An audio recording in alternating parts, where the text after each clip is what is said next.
اکثر تعویذات پر اردو کی گنتی اور اردو کے حروف لکھے ہوتے ہیں، کیا یہ جائز ہے؟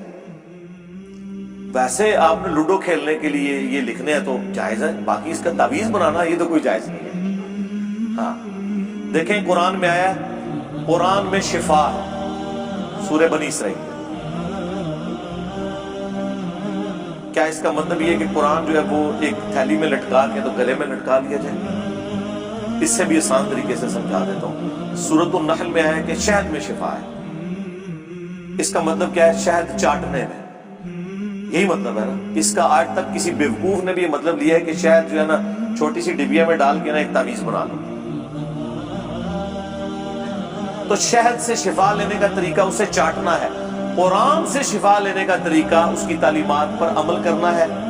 روحانی بیماریوں کی شفا ہوگی، شرک سے آپ کی جان چھوٹے گی، اور جسمانی بیماریوں کی شفا، جنات کے حملے سے بچنا، جادو سے بچنا، اس کے لیے آپ نے وہ وظائف کرنے ہیں جو اللہ کے محبوب صلی اللہ علیہ وآلہ وسلم نے تعلیم فرمایا ہے۔ یہ ہم نے اورنج کارڈ، اس کا پہلے بلو کارڈ لکھا تھا، وہ لمبا ہے، اس میں 5 اذکار ہم نے لکھے ہیں۔ آیت الکرسی کا وظیفہ ہے، آخری 3 سورتوں کا وظیفہ ہے۔ یہ وہ ذریعے ہیں جس سے آپ نے قرآن سے شفا حاصل کرنا۔ باقی تعویذات کے اوپر میرا مسئلہ 109 بڑی تفصیل کے ساتھ ریکارڈڈ ہے۔ تعویذات کو ہم مانتے ہیں، لیکن یہ والی تعویذات جن کو نبی علیہ السلام کہہ رہے ہیں المعوذات، جو صحیح بخاری میں حدیث ہے، نبی علیہ السلام رات کو سونے سے پہلے آخری 3 صورتیں المعوذات، 3 پناہ دینے والی صورتیں 3 دفعہ پڑھ کے ہاتھوں پر پھونک کر جسم پہ دم کیا کرتے تھے۔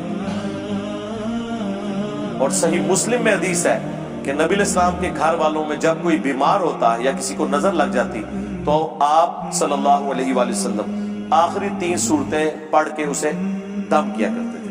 تو ہم تعویذات کو مانتے ہیں، لیکن کون سے تعویذات؟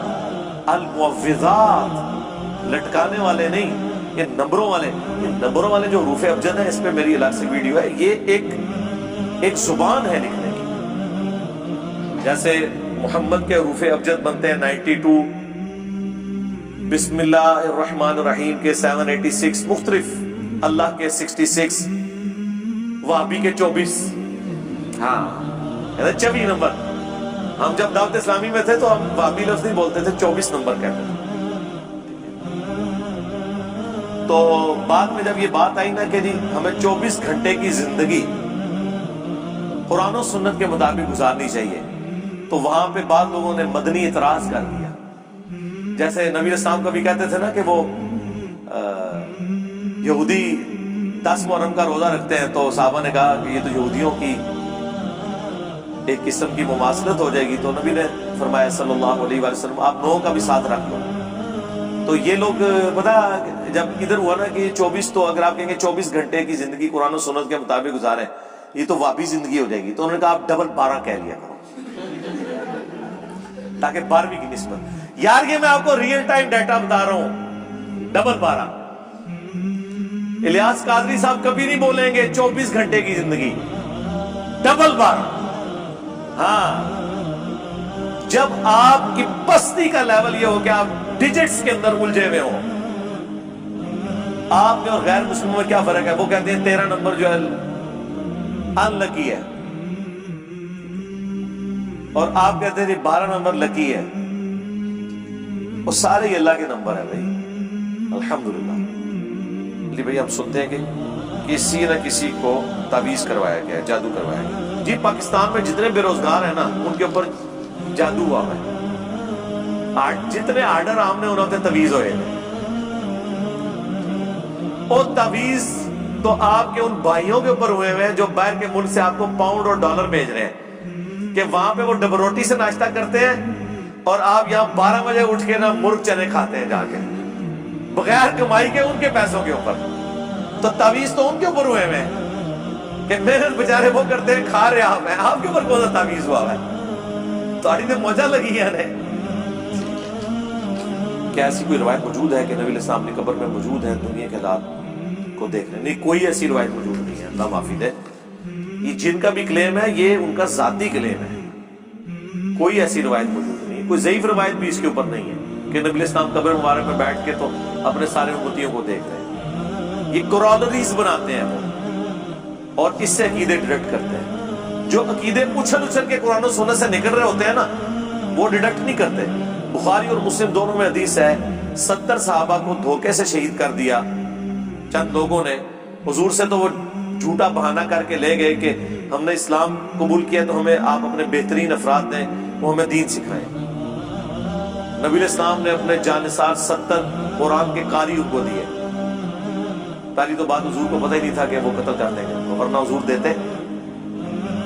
تو علم الغیب کا عقیدہ بھی فارغ. علم الغیب یہ ہے کہ جب اللہ بتائے گا, اللہ نے نہیں بتایا, نہیں پتہ چلا. جب انہیں دھوکے سے شہید کرنے لگے ساروں کو شہید کر دیا. جب ان کے امیر کو شہید کرنے لگے سیدنا عاصم بن ثابت انصاری رضی اللہ تعالیٰ عنہ علیہ السلام, تو انہوں نے کہا اے اللہ ہمارے نبی کو ہمارے حال کی خبر کر دے.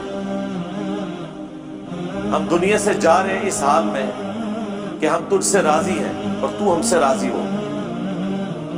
اے اللہ ہمارے حال کی خبر ہمارے نبی کو کر دے. اور نبی علیہ السلام, بخاری کے الفاظ ہیں, نبی علیہ السلام کہتے ہیں مجھے جبرائیل نے ابھی ابھی خبر دی ہے کہ تمہارے ساتھیوں کو شہید کر دیا گیا, اور انہوں نے مرتے وقت اپنے رب کے حضور یہ دعا کی. انہوں نے حضور جب دنیا میں موجود تھے یہ نہیں کہا یا رسول اللہ مدد, یا رسول اللہ انظر حالنا, اے اللہ ہمارے نبی کو ہمارے حال کی خبر کر دے. اس حدیث پہ میں نے کہا تھا ایک حدیث اور 3 عقیدے. علم الغیب کا عقیدہ فارغ, انہوں نے کہا اللہ بتائے گا. نمبر 2 حاضر و ناظر فارغ کہ رسول اللہ مدینے میں ہوتے ہوئے ہمیں دیکھ رہے ہیں, ان کا نہیں اللہ اطلاع دے گا. اور نمبر 3 رسول اللہ کو مدد کے لیے نہیں پکارا, اللہ کو ریکویسٹ کی. ایک حدیث جو بخاری مسلم دونوں میں ہے, 3 عقیدے جو ہے وہ کلیئر کرتے ہیں. توحید کے نام کے اوپر 10 دھوکے توحید سے دور کرنے کے لیے. یہ میری ویڈیو آپ دیکھ لیں. اکثر اپنے بڑوں سے سنتے ہیں کہ جس مسلمان کی وفات والے دن یا اس کے جنازے کے دوران بارش ہو وہ نیک آدمی ہوتا ہے. اسی بزرگ سے صرف یہ پوچھ لیں کہ اگر وہ دوسرے فرقے کا ہو تو ٹائم قیامت آ کے ہم جواب دیں. کیا صرف بریلویوں کے جنازے کے اوپر بارش ہوئی ہے, کبھی دیوبندیوں کے جنازے پہ نہیں ہوئی, اہل حدیث کے جنازے کے اوپر نہیں ہوئی, شیعہ کے جنازے کے اوپر نہیں ہوئی؟ یہ کوئی کرائٹیریا نہیں میرے بھائی. بارش کا اس سے کوئی لینا دینا نہیں. بارش اللہ کی مرضی سے ہوتی ہے, جہاں اللہ تعالیٰ چاہتا ہے نازل فرماتا ہے. ایسی کوئی روایت موجود نہیں. ایون اگر کوئی روایت بھی ہوتی نا تب بھی یہ کون ڈیفائن کرے گا کہ یہ بارش جو ہے وہ موسمی بارش نہیں ہے بلکہ اس بندے کی وجہ سے ہوئی ہے. تو بعض لوگ کہیں گے جی اچانک ہوئی ہے. سرکار اکثر بارشیں اچانک ہی ہوتی ہیں. پنڈی اسلام آباد کے لوگوں سے ذرا پوچھیں, جس دن بھی زیادہ گرمی پڑتی ہے نا اچانک شام کے بعد بادل آتے بارش ہو جاتی ہے. کیوں جی؟ اس طرح ہی ہے نا. میں تو اتنے سال وہاں پہ گزارے ہیں, مجھے پتا ہے. یہ کوئی کرائٹیریا نہیں میرے بھائی, یہ جذباتی بات ہے. کلمہ کفر کے بارے میں مختصر سی وضاحت کر دیں جس کے بولنے سے مسلمان اسلام سے خارج ہوتا ہے. کلمات کفر وہ ہیں جن میں صراحتاً اللہ اور اس کے رسول کی توہین کسی نے کی ہو, نعوذ باللہ. ظاہر ہے یہ فیصلہ اہل علم کریں گے کہ توہین بنتی ہے, یا ضروریات دین میں سے کسی چیز کا انکار کرتے ہیں. اللہ کا انکار, رسول اللہ کا انکار, قرآن کا انکار, ختم نبوت کا انکار, نماز کی فرضیت کا انکار, زکوٰۃ کے فرض ہونے کا انکار, حج کے فرض ہونے کا انکار, قرآن کی کسی ایک آیت کا انکار, اللہ کی کسی صفت کا انکار. جو بھی ضروریات دین کی چیزیں ہیں ان میں سے کسی کا کوئی انکار کرتے ہیں یا اس کی توہین کرتے ہیں تو اس کے اوپر پھر ہم یہ کہیں گے کہ یہ اس نے کلمات کفر بولے.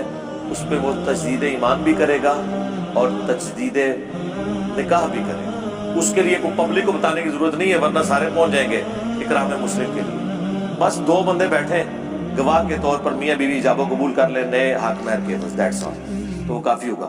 تجدید ایمان تو ہم روزانہ کرتے ہیں.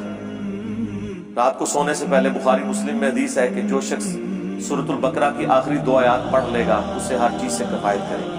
اس میں تجدید ایمان ہے.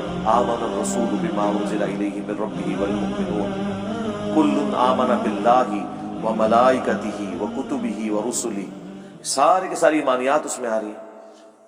نہ میں وہابی نہ میں بابی, میں ہوں مسلم علمی کتابی. نہ میں